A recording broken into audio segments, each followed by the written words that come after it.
has there been a change in expectations and standards that the talent pool has around like what's, the funnel that they expect to work through? Is it sort of like a dated ask to be like, hey, come drive over here and show up for an interview in person? Like have the expectations shifted as a result of the digitization of all of this stuff? I would say absolutely yes. And the thing is, that doesn't mean that the in-person interview is dead. I mean, you got to, if they're going to be, usually when you're hiring somebody, they're from your local area, so they usually can get there. What I'm saying is the first steps don't have to be in person, right? You can do it through video interview. You can do it through a Zoom interview to begin with, because they can be on the job site. They can go out to their car and hop on a Zoom on their phone so you can actually have a conversation with them to make the determination if it's somebody that you want to have come in after you've seen like their application or a video interview, to be able to make that determination.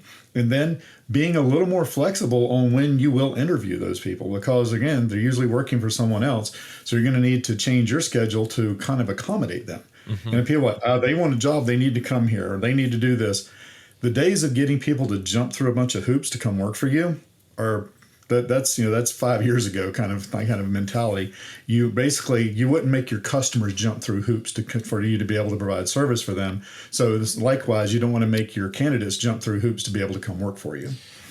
I love that point you just made. We might use that clip on socials because it just gets right to the heart of the matter, which is that this philosophy towards hiring, which is that it should be really difficult and they should bend over backwards to show their worth to us, is becoming a dated, an old school, an obsolete approach to this. And it's like that may be right, or your worldview or your perspective on, might be that that's the way it ought to be. But the reality is that tactic is just not working anymore. And business owners need to shift to this changing environment. So I love that piece. I have so many questions I want to ask you about writing good ads, how to build an application page, like nurture sequences, automation. So let's dive into that stuff. But before we get into rabbit holes, just give us like a quick rundown on the Rapid Hire Pro strategy, if you will. Sure.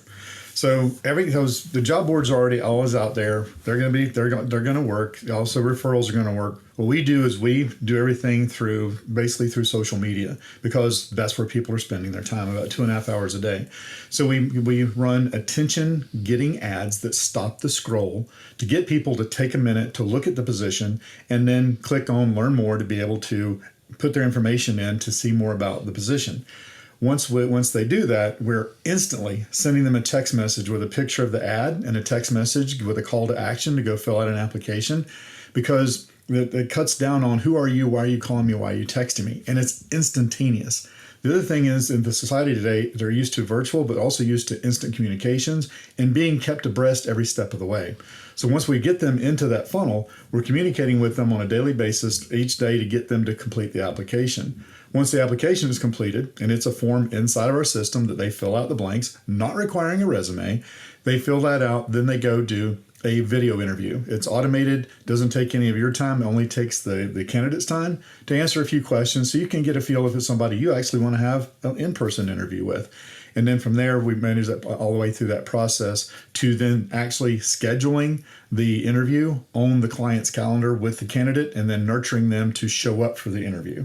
And by nurturing, I mean continually sending them reminders with a call to action that gets them to respond yes, or respond not just to, hey, here's a reminder, please respond yes if you're going to make it, to get them to engage and interact. That's really the whole key to the process. These are classic, tried and tested marketing approaches to getting better conversions. Everything that you just said is marketer speak. There's all of the best practices for how to create a funnel that converts there.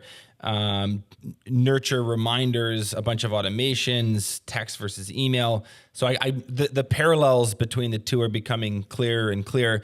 What are some of the implications of going this social media route versus the traditional job boards route, which, as you said, they're always there? Your Indeed, Craigslist, ZipRecruiter, Kijiji here in Canada. There's hundreds of them. Those are always there.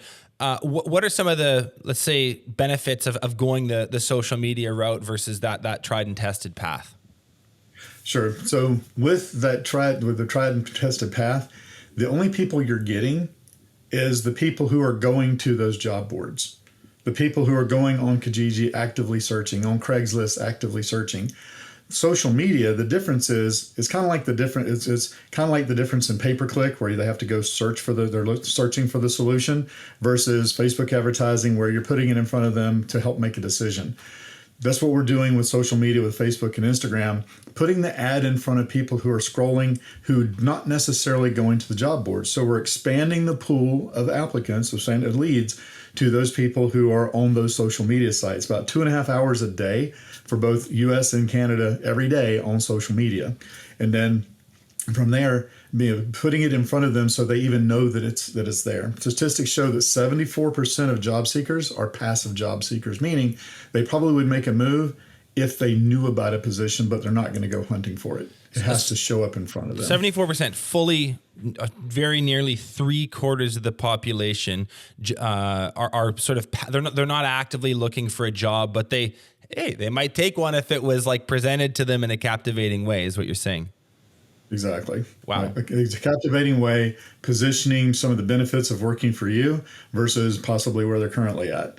There's a lot of different intangibles other than benefits and pay that can go into how you get their attention.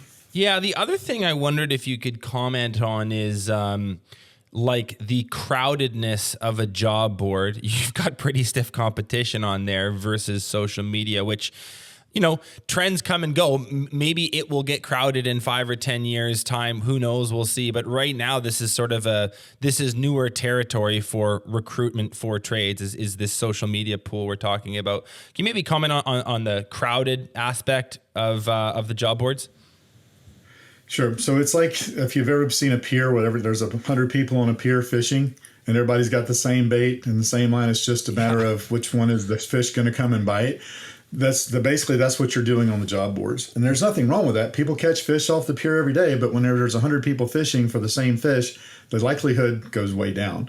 The difference is with using social media is you're basically fishing in a stocked pond without anybody else fishing in that pond. Right. Increases your chances greatly of getting the right candidates or the right leads coming in. Mm-hmm. And it's a lot of times our clients basically give information or kind of describe our service better than we do.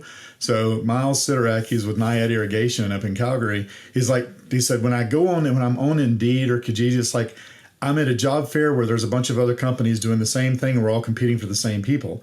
Now with running ads on Facebook, it's like being at a job fair where you're the only booth.